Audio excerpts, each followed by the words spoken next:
Ang sarap ng itlog. Ayan, gagawa nga pala tayo ngayon ng sisig. Gagawa tayo sisig. May puno pa yun, oh. May Yan. mangga. So maganda yung panahon natin ngayon at hindi ganong nag-uulan. May tenga. Ayan, bumili tayo ng tenga ng baboy at saka dila. Kadila ni Daddy. Ayan, so kumuha nga pala tayo ngayon ng tanim nating tanlad kasi kakailangan natin Tapos to. kuha tayo ng namin ni Mama. So mga 2 tangkay lang yung Tapos kakailangan natin. gagawa tayo ng tenga. Tapos iwain natin. Tapos iwain natin yung mangga. Tapos iwain natin yung bawang, sibuyas, paminta, tubig, tanlalat, alak. Lalagyan natin ng alak. Ito iniinom ni Daddy alak. So ayan, mga 1 baso yung ilalagay pala natin dito ng red wine.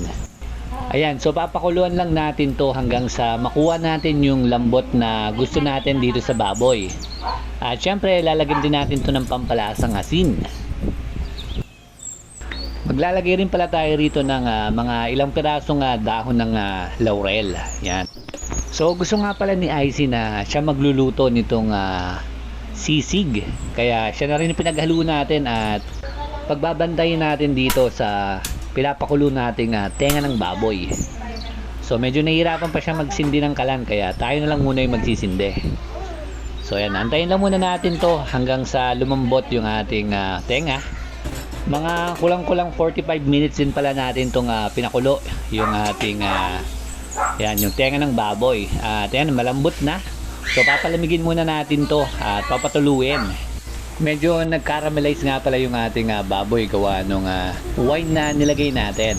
At ayun nga yung tenga ng baboy, meron pang tato. So ayun nga pala, sakto at nag-iihaw itong si Jumil. At ayan na meron siyang iniihaw na bangus. So makikisabay tayo ngayon ng ihaw.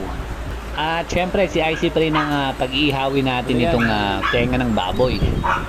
So gusto niya magluto so siya pag-iihawin natin. Si Sakuragi naamoy na yung niluluto ko. Ang bango kasi Paypayan na lang natin para mabilis maluto. Nagugutom na kasi ako Uy, sunog na. Ano nang bilis masunog Ayun na nga at medyo napalakas yung paypay ni Icy ng baga at nasunog kaagad yung dila na nilagay natin. Pero yung pisngi hindi pa naman. Ayan, so baliktarin na rin natin bago pa tuluyang masunog yung balat ng baboy. Yan. So pagkaluto pa nga lang gusto na kaagad tikman ni Icy yung niluto niya kaya pakagatin natin isa lang. So ito at luto na rin nga pala yung isang tenga na inihaw natin. Yan, hanguin na rin natin to at maggagayat na tayo ngayon ng sibuyas. Yan, so bumili tayo ng isang malaking sibuyas rito. Kulay puti yung nilagay natin at meron pa nga dyan isa dukot ng dukot Ayan hindi makapag-antay Ayan, kinagat pa nga. Ayan, tagal daw ni mami nila maghiwa ng sibuyas So ayan dudukot na naman Ayan, titikim lang daw.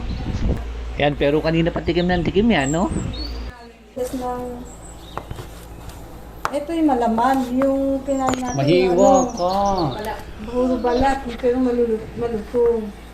Pag nahiwa ka, taba pa yung kuha mo. Sarap yung tokot baboy. Kulit niya siya. Kulit mo, no?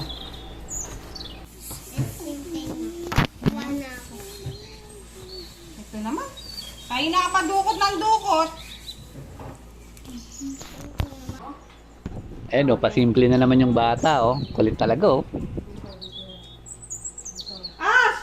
Nagulat pa nga siya nandilat yung mata Busog na to, hindi pa naluluto yung sisig natin Kakadukot ng kakadukot. So ayan lulutuin na natin sa cast iron natin yung ating sisig. Nagtunaw lang tayo rito ng butter at nilagay na rin natin yung mga hiniwa-hiwa natin.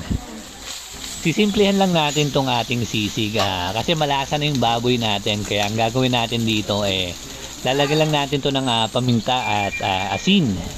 So ayan na yung magiging pampalasa ng ating sisig. Yan. So ayan, halu-haluin lang natin to, tapos ilalagay na natin dito yung mga ginadgad nating or hiniwa pa lang sibuyas at saka siling panigang. So hindi pala tayo maglalagay ng siling labuyo rito kasi para makain ng dalawang bata. So pero mas masarap to, mas maraming siling labuyo. At babasagan natin to ng dalawang itlog. Yan. So para mas masarap, mas maraming itlog. So hintayin lang natin tong maluto at ayan na, okay na to. Ayan, at nauna na nga tong si Icy. Kanina pa kasi gutom na gutom to oh. Kaya masarap daw. Mukha nga at nakadalawang ulit. Ngayon ko lang nakita umulit to ng 2 beses Thank you for rushing! Ang sarap!